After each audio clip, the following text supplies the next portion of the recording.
Yo, what is up YouTube? Alex here. I love baseball. It's now baseball season, so I'm making a video about how to make money betting on the MLB.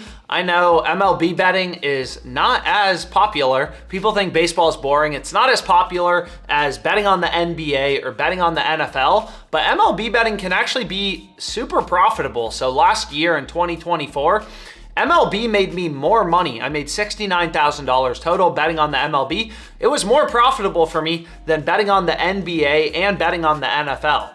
And what people forget about the MLB that's awesome is there's so many games. There's 162 games in the MLB regular season, whereas you take football, NFL, there's only 17 games. So more games means more surface area for the sportsbooks to cover. More games means more opportunity. So that's a good thing, you know? So I'll give you a simple example is, let's say simply you have a 10% ROI on every single bet you place. Over the course of the NFL regular season, if you're betting every single Sunday, you're gonna make 10% times 17, 170% ROI over the course of the regular season. Whereas for the MLB, 10% times 162 games would be 1,620% ROI, which is obviously much better because you're compounding your money much quicker if you have an edge. Because there's so many games. MLB, during MLB season, there's typically 10, 12 games a day. More games, more opportunity to make money. And because there's so many games, your money's gonna compound quicker if you have an edge. So in this video, I'm gonna break down a bunch of different strategies for making money betting on baseball. Some of these strategies apply to other sports as well. Some of them are MLB specific, things related to correlation. But without further ado, let's get into it. So my first tip, and this is not unique to betting on the MLB, but it's literally the core of profitable sports betting. For any sport you bet on, you gotta be doing this, and it's line shopping. Using multiple sports books and always getting the best possible price. So for example, if you look at the Nationals-Marlins game, all these sports books have different prices on both teams. The betting market is super fragmented, super inefficient. So you want to be using multiple books. Let's say we want to bet on the Nationals. The Nationals are minus 151 on Bet Online, right? You got to bet 151 to profit 100. They're the favored team. On Flip, they're minus 175. So for the exact same bet, the Nationals to win the game, on one sports book, you have to bet 175 to win 100. On another book, you only have to bet 151 to profit 100. So you need to be getting the best possible odds, right? If you're placing bets at minus 175 on Flip, when there's other sports books offering minus 151, minus 155, you're getting ripped off. Right? You're never gonna make money. It's like being a day trader and buying a stock, having to buy a stock for 20% more than it's trading at in the market. The sports betting market is so fragmented, so inefficient. It's amazing. It's a huge benefit to sports bettors that there's so many books and they all set their own prices because you can shop around and always get the best price. So this is completely different, from like the financial market. If you want to buy a stock, you're never going to see a stock trading at $151 on E-Trade and $175 on Fidelity. That doesn't happen. The stock market's too efficient. But in sports betting, the market's super inefficient. It's super fragmented. So you want to be using as many books as possible. And every single bet you lock in, I have a rule with myself. Any bet I ever lock in, I ensure I'm getting the best possible odds. Right? This is critical. Doesn't matter if you're betting on player props, money lines, run lines, whatever, totals. You need to be doing this. It's sports betting 101. Have multiple books.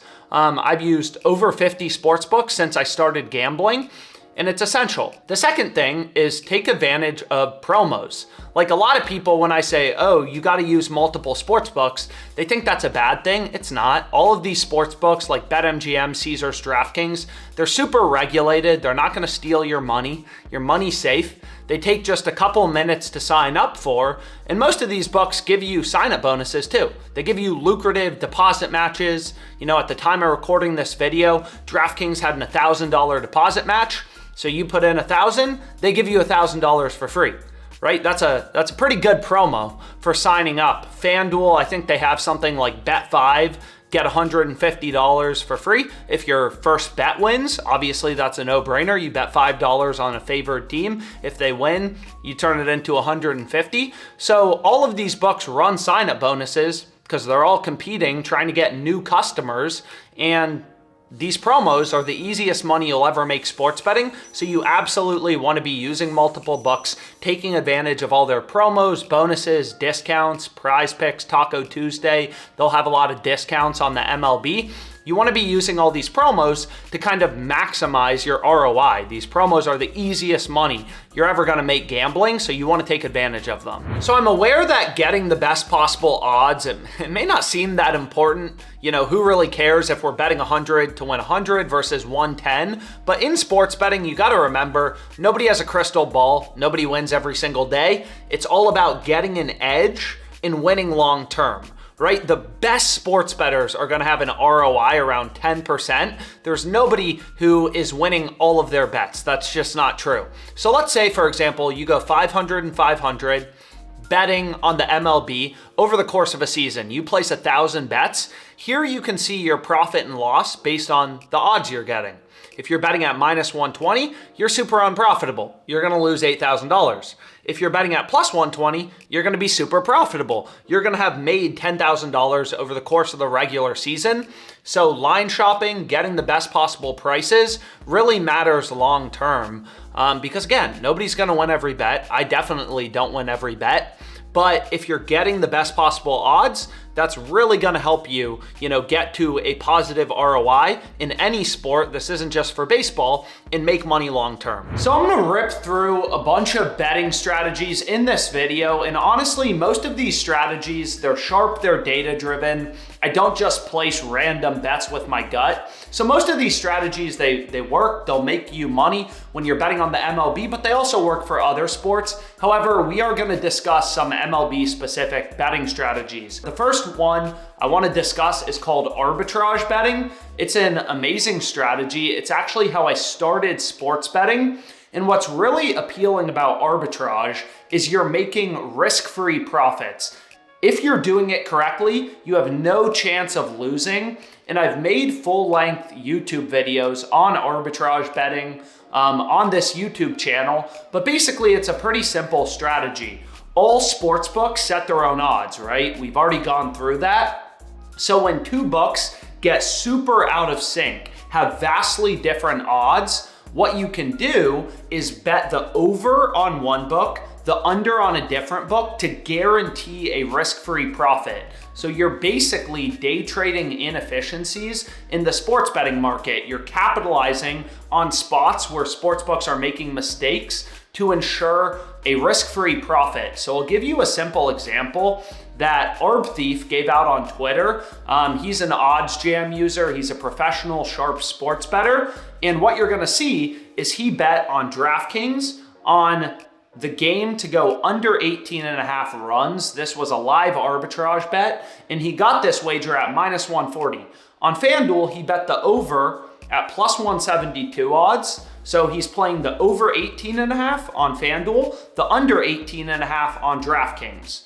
So one bet is gonna win, one bet's gonna lose. So we can go through the math really quickly because I think that's useful. So let's say the game goes over, right? If the game goes over 18.5 runs, he's gonna lose his bet on DraftKings. He's gonna lose $490, but on FanDuel, he's gonna win $310, right? His stake was $310 times 1.72. He placed this bet at plus 172 odds. So that's $533.20.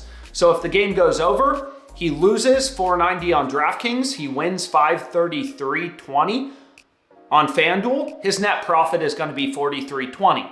Now, if the game goes under 18.5 runs, 18 or less, he's going to lose $310 on FanDuel where he bet the over. And on DraftKings, he's going to win $490 times 100 over 140, $350. So he's going to make, once again, $40 in profit. So it doesn't matter. He's fully hedged. He has no risk. That's what's amazing about arbitrage betting. It's not even really gambling. You're day trading inefficiencies in the sports betting market. And if the game goes over or under, it doesn't matter. Regardless of what happens, Arbithief is making a risk-free profit of approximately $40. So that's really the power of arbitrage betting. It's a risk-free sports betting strategy where you win no matter what happens. So I wanted to go through some pro tips for arbitrage betting. And the first thing is you want to use as many sports books as possible and place as many arbitrage bets as possible in a given day. So for example, that same OddsJam user, Arbithief, he hit another arbitrage bet for $68. This arbitrage play, it wasn't between FanDuel and DraftKings, it was between FanDuel and Caesars for a risk-free profit of $68. I'll let you go through the math if you want to. So arbitrage betting, you're day trading discrepancies, inefficiencies in the sports betting market.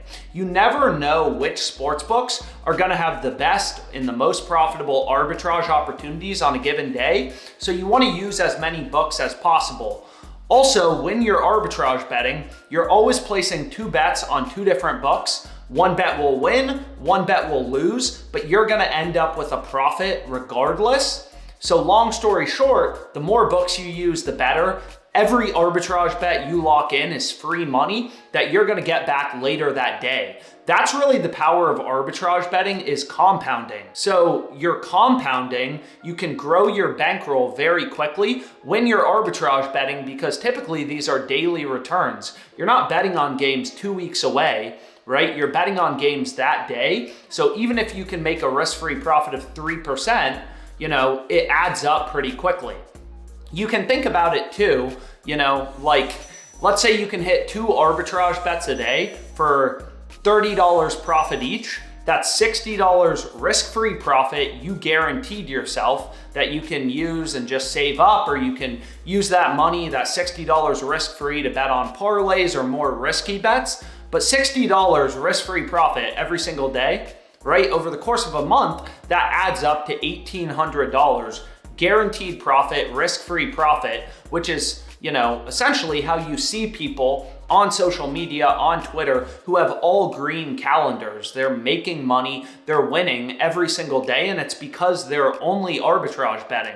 I love arbitrage betting because, again, it's risk-free profits. If you're doing it correctly, some days maybe you only make $20 risk-free, other days maybe you make $200 risk-free. And some things I wanted to mention about arbitrage are you want to move as fast as possible. These are market inefficiencies. So when you're arbitrage betting, it's important to be fast. You really are day trading inefficiencies, discrepancies between books. So these opportunities aren't going to last forever, right? You want to move fast to get these arbitrage bets locked in. And your goal as a sports bettor is lock in as many arbitrage bets as possible in a day, because that means you're making as much risk-free profit as possible. So you can actually see, and again, I said arbitrage betting, it works for any sport, is I found, today, the day I'm recording this video, a risk-free profit of 127.72. And this arbitrage opportunity was between ProfitX and Novig. So ProfitX and Novig are betting exchanges. So betting exchanges are peer-to-peer betting sites. And long story short, what that means is ProfitX and Novig have no limits. You can bet however much money you want. You're never gonna get your bet sizes cut down. You're never gonna get limited. Regardless, because these are peer-to-peer sites, like on ProfitX, they don't care if you're up $100,000 or down $100,000 profit. They're never gonna limit you because it's peer-to-peer, right? You're betting against other people. So long story short, I found this arbitrage bet on the UConn, Florida March Madness game, and I bet on ProfitX. I played Florida spread.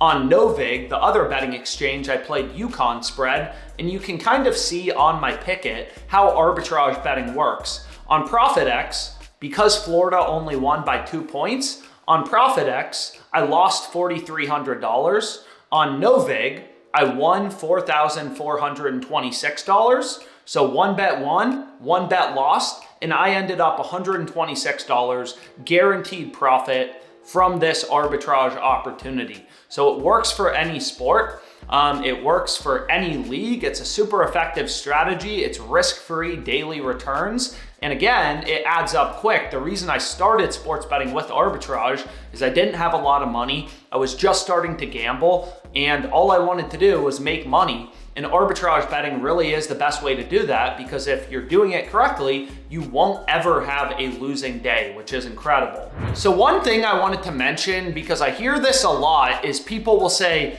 I don't want to arbitrage bet. I'm worried about my accounts getting limited or banned. I've never been banned by a sports book. That's not really a thing. And limits are part of the game, right? I've used hundreds of sports books at this point. On some books, I've never even placed an arbitrage bet. If you're crushing a sports book, there's a good chance they're gonna eventually they'll cut down your max bet size. That's what's nice again about ProfitX and Novig, which are peer-to-peer betting exchanges, is they will never limit or cut down or change your max betting limit. But for example, on DraftKings, I just tried to bet on the Dodgers to win the World Series. DraftKings was offering the best possible, odds at plus 290. And you'll see DraftKings didn't take my bet for $1,000 or $500. They only let me bet about $250. I got limited. But, and you may be like, oh, that's crazy.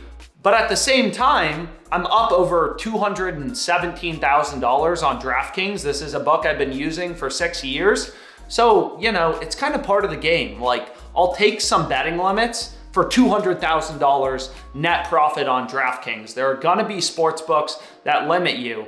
And arbitrage isn't even the main strategy that I use for sports betting nowadays. And I'm still getting limited by some books as I rack up bigger and bigger profits. My bet sizes seem to get lower, which is why I've started to use these betting exchanges like ProfitX and Novig more and more. What I wanted to mention as my second tip for making money betting on baseball is take advantage of the low-hanging fruit, right? Like, I like making easy money. So that's why I talked about arbitrage betting at the start of this video.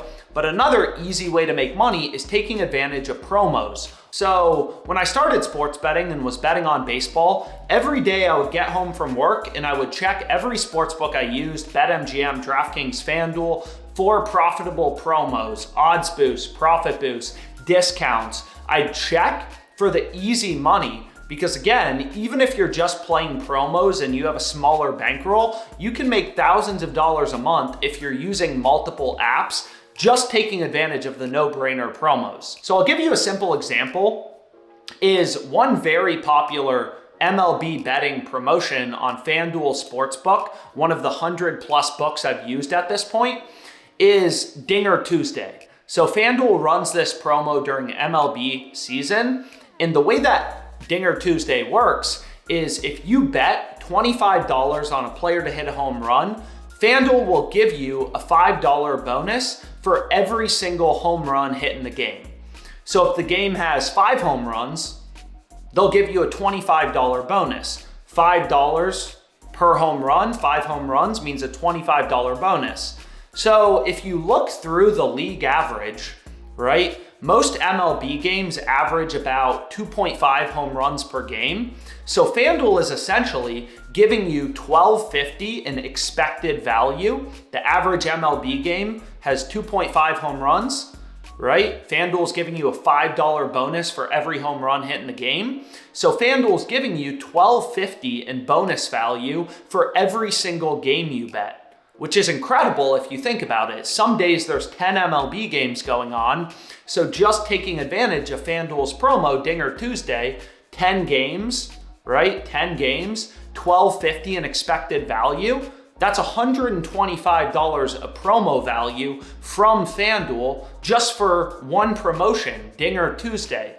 So what I used to do last MLB season, and that's what I'll do this MLB season, is I'll look through the odds, right, for good home run value. I'll try to find the best play on FanDuel, the best hitter with value on FanDuel for each game. Bet $25 on that player to hit a home run. Some players will hit a home run, some won't. But regardless, it doesn't matter because I'm getting $12.50 per home run or per game, $5 per home run in the game. Some games will have 0 home runs, some games will have 5 home runs, but it will average out to giving you about $12.50 in value per game. That's your expected value. And then on top of that, if you can find home run picks with, that have an edge that are plus EV, this promo is going to be even more profitable.